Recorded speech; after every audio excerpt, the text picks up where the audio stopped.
महागठबंधन बिहार में जिस तरह से इंटैक्ट होकर के काम कर रहा है और माननीय श्री नीतीश कुमार जी, उप मुख्यमंत्री श्री तेजस्वी यादव जी और मांझी जी जैसे लोग, कद्दावर लोग जो राजनीति में हैं, उनसे अलग अब बिहार होने वाला नहीं है। ओवैसी जी के एजेंडे को पूरा बिहार, पूरा देश समझ चुका है।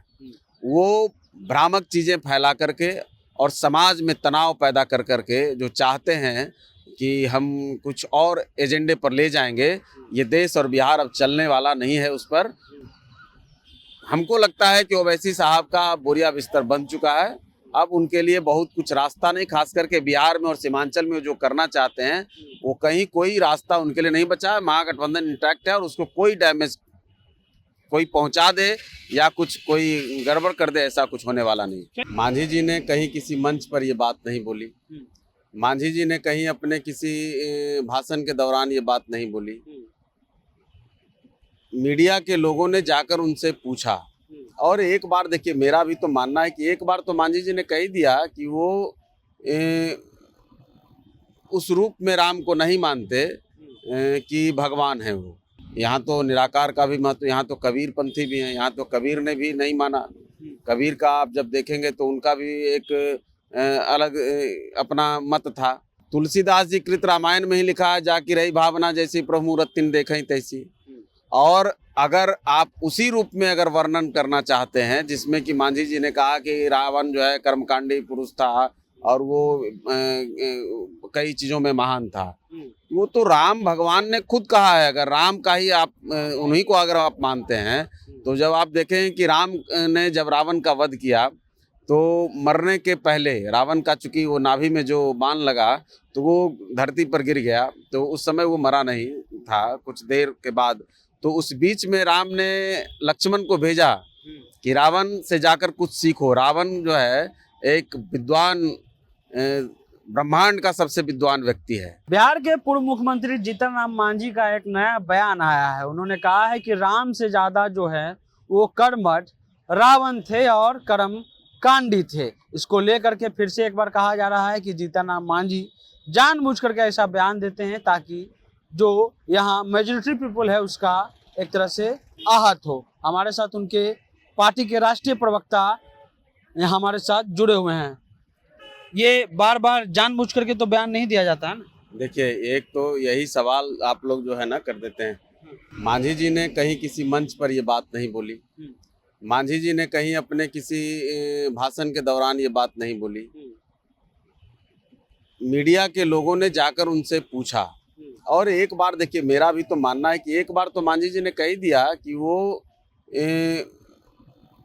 उस रूप में राम को नहीं मानते कि भगवान है वो उनको एक इतिहास के कालजयी पुरुष के रूप में मानते हैं या फिर वो रामचरितमानस को एक कहानी के रूप में देखते हैं और उसके नायक के रूप में मानते हैं। ये तो कई बार उन्होंने कहा। ठीक है। अब किसी को अपनी आस्था का कोई जोर जबरदस्ती तो है नहीं, कोई माने या ना माने, कोई जिस धर्म को मानता हो। कोई यहाँ तो निराकार का भी महत्व, यहाँ तो कबीर पंथी भी हैं, यहाँ तो कबीर ने भी नहीं माना। कबीर का आप जब देखेंगे तो उनका भी एक अलग अपना मत था। तो ये तो हिंदुस्तान में और सनातन में, खास करके सनातन संस्कृति को ही देखेंगे तो उसमें आज़ादी है। तुलसीदास जी कृत रामायण में ही लिखा है, जाकी रही भावना जैसी प्रभु मूरत तिन देखें तैसी।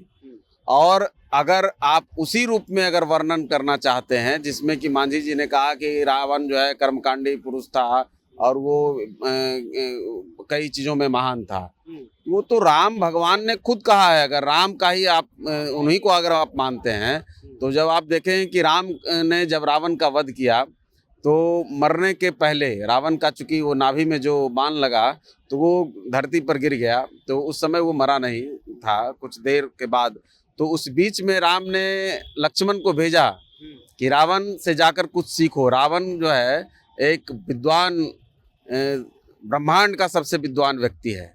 तो राम ने लक्ष्मण को भेजा रावण से सीखने को। तो यह तो रावण का क्या था नहीं था। हम लोग आजकल चूंकि इतना किसी चीज में अपनी पर आ जाते हैं कि हम जो कहें वही मानो। ये न तो सनातन का हिस्सा है न इस देश का हिस्सा है।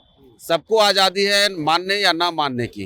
मीडिया के लोगों से भी मेरा अनुग्रह है, विनय है, विनती है कि एक बार जिसके बारे में आपने जान लिया कि उनका इस पर ये विचार है, तो बार बार एक ही विचार को उनसे जा कर के लेना, मुझे ये भी कहीं ना कहीं लगता है कि कुछ लोगों का एजेंडा हो सकता है। एक सवाल और है कि असदुद्दीन ओवैसी साहब पहुंचे हैं सीमांचल, आप लोग की भी बड़ी रैली सीमांचल पूर्णिया में हुआ और असदुद्दीन ओवैसी साहब भी वहां पहुंचे हैं, कितना डैमेज कर रहे हैं आप? देखिए, बहुत देश में कितनी पार्टियां, हजारों पार्टियां हैं, सैकड़ों पार्टियां हैं, तो सबको आज़ादी है अपना अपना विस्तार करने का, अपना अपना काम करने का, अपना अपना क्षेत्र चुनने का। महागठबंधन बिहार में जिस तरह से इंटैक्ट होकर के काम कर रहा है और माननीय श्री नीतीश कुमार जी, उप मुख्यमंत्री श्री तेजस्वी यादव जी और मांझी जी जैसे लोग, कद्दावर लोग जो राजनीति में हैं, उनसे अलग अब बिहार होने वाला नहीं है। ओवैसी जी के एजेंडे को पूरा बिहार, पूरा देश समझ चुका है। वो भ्रामक चीज़ें फैला करके और समाज में तनाव पैदा कर करके जो चाहते हैं कि हम कुछ और एजेंडे पर ले जाएंगे, ये देश और बिहार अब चलने वाला नहीं है। उस पर हमको लगता है कि ओवैसी साहब का बोरिया बिस्तर बन चुका है। अब उनके लिए बहुत कुछ रास्ता नहीं, खास करके बिहार में और सीमांचल में जो करना चाहते हैं वो कहीं कोई रास्ता उनके लिए नहीं बचा है। महागठबंधन इंटैक्ट है और उसको कोई डैमेज कोई पहुंचा दे या कुछ कोई गड़बड़ कर दे, ऐसा कुछ होने वाला नहीं। चलिए, तो जीतन राम मांझी का जो सवाल था उस पर राष्ट्रीय प्रवक्ता का कहना है कि मीडिया को जब पता चल चुका है कि उनके इस मसले पर विचार क्या है, तो बार बार शायद ये पूछना एक एजेंडे के रूप में है। उसके अलावा इनका कहना है कि असदुद्दीन ओवैसी अब कोई फैक्टर नहीं है, महागठबंधन जो है वो अटूट है और महागठबंधन जो है वो लगातार अच्छा हर चुनाव में करेगा। इस पर आपका क्या राय है, नीचे कमेंट बॉक्स में कमेंट करिए। जनता जंक्शन आप देख रहे हैं।